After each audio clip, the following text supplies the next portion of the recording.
Hello, listeners. My name is Cliff Ratza. I'm the author of two ongoing series of novels, the Lightning Brain series and its sequel, the Keeper series. And in addition to being an author and a writing coach, I teach at universities and have a consulting business.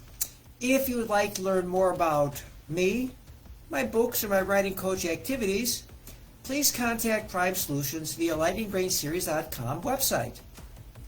I try to make videos that I think authors and writers and most people might enjoy listening to. Some of my recent podcasts touch on topics connected to the Ukrainian war. And I try to cover material that you might not see or hear on news or in YouTube or other videos. I figured that if I can't find a different point of view, there's no reason for me to add something that you can find elsewhere. And now to this podcast. Its title is What the Ukrainian War Tells Us About Personality. Another look at personality profiling. I am drawn to the plight of the Ukrainian people whenever I watch the news videos these days, and I pay close attention to all the people shown. And like most writers and authors, and probably like you too, I pay close attention to, as well as empathize with, the people I see. And I try to figure something out about their personalities. For example, I see tremendous courage and resolve in the Ukrainian President Zelensky. And I see amazing devotion to cause and country in the expressions and actions of Ukrainian and volunteer army soldiers. And I see the love-generated sacrifices mothers and fathers will make for their children, as well as the optimistic resilience of little kids. And I see tremendous deceit and arrogance in the faces of Putin and his Russian cronies. So what is it about personality that all of us find so interesting? Well, let's start by defining it. Personality consists of characteristic sets of behavior, cognition, and emotions. In other words, behavioral, cognitive, and emotional patterns that evolve from biological and environmental factors. While there is no generally agreed upon definition of personality, most theories focus on motivation and psychological interactions with the environment one is surrounded by.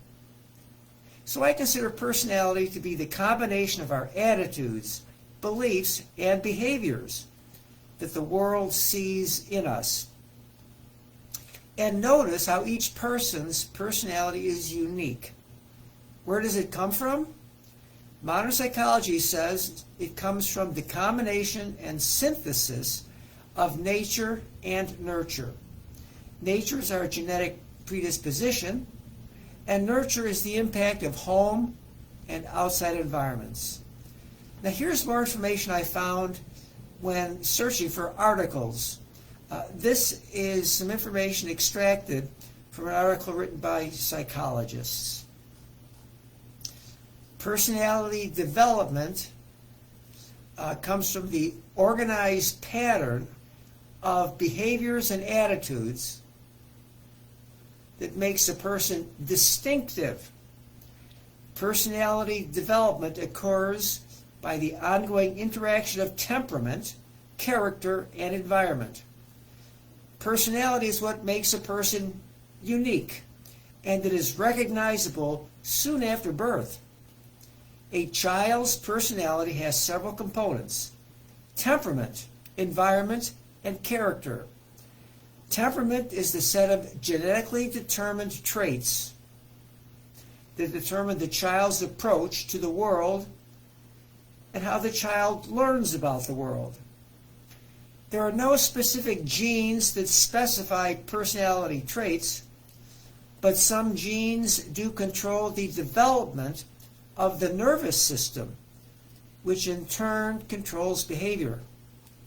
A second component of personality comes from adaptive patterns related to a child's specific environment.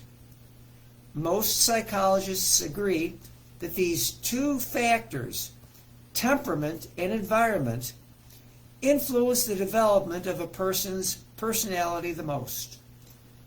Temperament, with its dependence on genetic factors, is sometimes referred to as nature, while the environmental factors are called nurture. While there is still controversy as to which factor ranks higher in affecting personality development, all experts agree that high-quality parenting plays a critical role in the development of a child's personality. When parents understand how their child responds to certain situations, they can anticipate issues that might be problematic for their child. And they can prepare the child for the situation, or in some cases, they may avoid a potentially difficult situation altogether. Parents who know how to adapt their parenting approach to the particular temperament of their child can best provide guidance and ensure the successful development of their child's personality. And finally, the third component of personality is character. That's the set of emotional, cognitive, and behavioral patterns learned from experience that determine how a person thinks, feels, and behaves. A person's character continues to evolve throughout life, although much depends on inborn traits and early experiences. Character is also dependent on a person's moral development. Renowned psychologist Carl Rogers emphasized how childhood experiences affect personality development. Another environmental factor of importance is culture. Researchers comparing cultural groups for specific personality types have found some important differences. For example, Northern European countries and the United States have individualistic cultures that put more emphasis on individual needs and accomplishments. In contrast, Asian, African, Central American, and South American countries are characterized more by community-centered cultures that focus on belonging to a larger group, such as a family or nation. In these cultures, cooperation is considered a more important value than competitiveness, which will necessarily affect personality development. As you might imagine from this article's emphasis, child psychology is a much-studied discipline because children are the world's future. The personalities of adults can change throughout life, but usually at a slower pace. And let me ask listeners a question. Do you know your personality type? And how can we measure and categorize personality types? Well, modern psychology has developed different methodologies for doing this, and it is helpful for everyone to know about theirs as well as the people they interact with. Here are the most popular personality typing schemes: Myers-Briggs, Enneagram, Big Five, and Graves' Spiral Dynamics.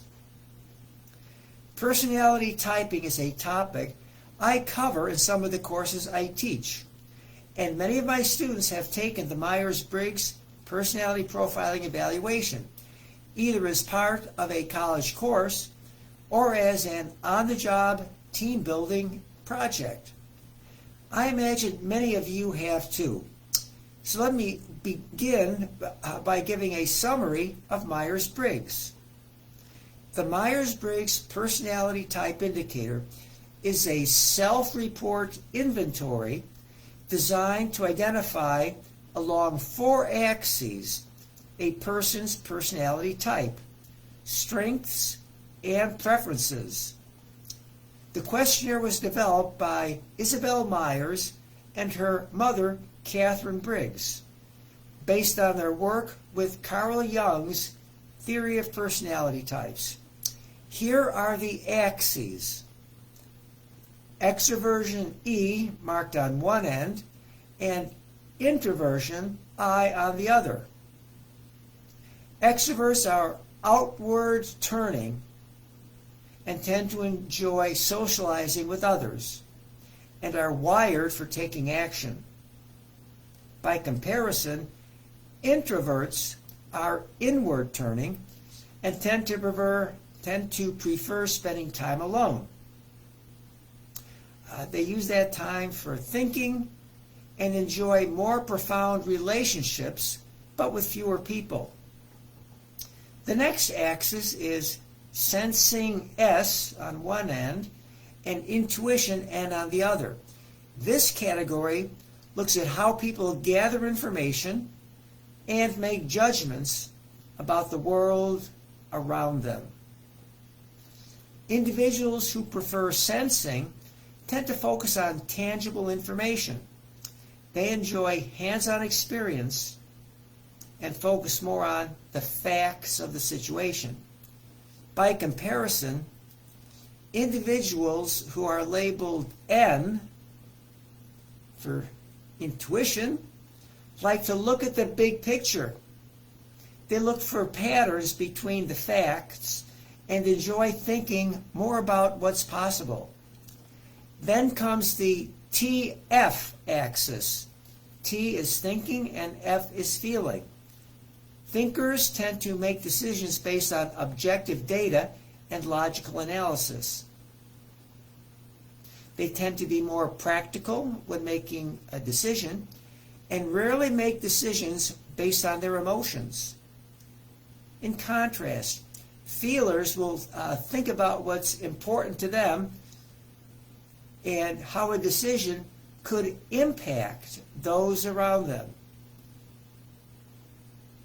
And then the final axis is judging J and perceiving P. This final category looks at how an individual lives their lives and interacts with others. If you are a judging J type, you tend to prefer rules and structures. Those who lean towards P for perceiving are more flexible and enjoy more spontaneity in their lives. You can take this test online, and once you finish taking it, you'll receive your assessment immediately with an individual report, and you'll also receive an action guide to give you a framework for utilizing your Myers-Briggs information personality type. There are 16 potential personality types, and each one is expressed as a 4-letter code. So each person gets assigned one of 16 personality types labeling. If you've taken the test, you'll know your type. For example, if you are ENFP, you are a champion or a campaigner. ENFP is someone with the extroverted, intuitive, feeling, and prospecting personality traits. These people tend to embrace big ideas and actions that reflect their sense of hope and goodwill towards others. Their vibrant energy can flow in many directions. College and career counselors use Myers-Briggs profiling to help students pick what to major in and what careers might fit them. The Big Five is another personality profiling technique. The OCEAN acronym summarizes it. Again, you can take a test online that'll give you your profile placement on each of its 5 dimensions. The test will show where you fit on these axes: openness, consciousness, extroversion, agreeableness, and neuroticism. Openness describes an individual's tendency to think in complex, abstract ways. People who are high in openness are abstract thinkers, while people who are low in openness are concrete thinkers. People who are high in openness are comfortable with abstract ideas. Conscientiousness describes a person's tendency to be persistent and determined in achieving their goals. People who are high in conscientiousness tend to work hard and put their plans into action, while people who are low in this trait tend to change course and get distracted easily. Extroversion. Extroversion describes a person's tendency to be energized by being around other people versus being by oneself. Extroverts are energized by socializing with others, while introverts, those are people who are low in the extroversion rating, are energized by spending time alone. Then there's agreeableness. Agreeableness describes an individual's tendency to put the needs of others ahead of their own. Highly agreeable people are mostly concerned with getting along with others, whereas people low in agreeableness are concerned with serving their own interests. And finally, to neuroticism. It describes an individual's response to stress. Highly neurotic people are susceptible to anxiety, depression, anger, and other negative emotions when subjected to stressful conditions. People low in neuroticism resist stress and tend not to experience many negative emotions.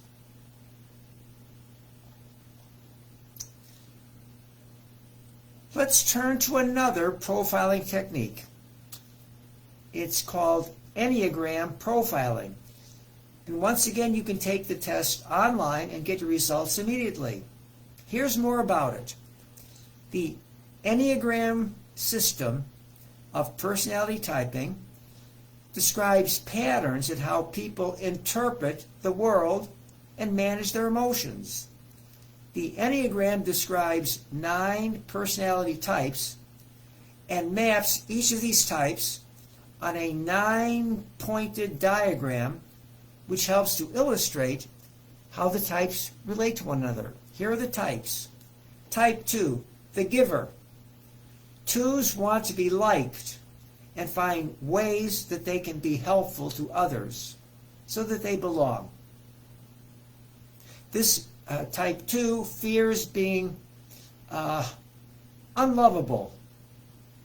Type 3, the achiever. 3s want to be successful and admired by other people and are very conscious of their public image. Type 3s fear failure and not being seen as valuable by other people.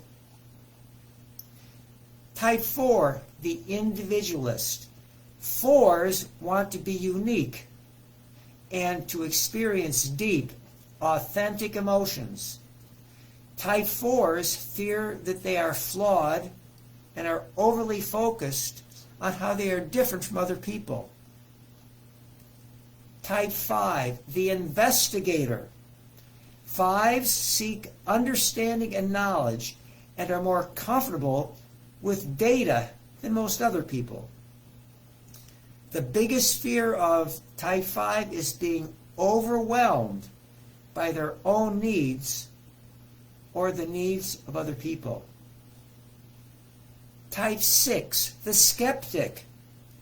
Sixes are preoccupied with security, seeking safety, and preparing for problems. For the type 6, the greatest fear is being unprepared and unable to defend themselves from danger. Type 7, the enthusiast. Sevens want to have as much fun and adventure as possible and are easily bored. Type 7s fear experiencing emotional pain, especially sadness. Type 8, the challenger. 8s set themselves as strong and personal and seek to stand up for what they believe in. The greatest fear of type 8 is to be powerless, so they focus on controlling their environments. Type 9 is the peacemaker. 9s like to go with the flow and let the people around them set the agenda. Type 9s fear pushing people away by prioritizing their own needs, and they tend to be passive. And type 1, the perfectionist. 1s place a lot of emphasis on following the rules and doing things correctly. Type 1s fear being Type 1s fear being imperfect and can be extremely strict with themselves and others. And like I said, you can take this test online and the output will show you your scores on all these different types. And now we have the Graves Spiral Dynamics Personality Profiling Model. I've never taken any tests for the Graves Spiral Dynamics, but from what I have learned, the tests help you decide if you know enough about the model so you can coach individuals or teams or corporations for locating where they are on the spiral and how to move forward. Graves Spiral Dynamics describes 8 levels expressed in value systems, each with their own color code. These levels climb from simple structure to increasing complexity. Spiral Dynamics is a registered trademark and is mainly used in change management. Spiral Dynamics describes awareness development both at a personal and a collective level. Collective level being organizations. And it is based on the works of American Professor Emeritus of Psychology, Claire W. Graves. Spiral Dynamics describes 8 levels expressed in value systems, each of which has its own color code. If you do take a test, and again, I've never taken the Spiral Dynamics test, it will measure your cognitive knowledge of how to apply spiral dynamics. It will also provide you with feedback of where you might be located. Here is what spiral dynamics look like. It's a spiral, and as you spiral from bottom to top, you go through these stages: instinctive, animistic, dominant, authoritarian, achievist, communitarian, systemic, and finally the highest level is holistic. Well, there you have it. A good intro into personality typing.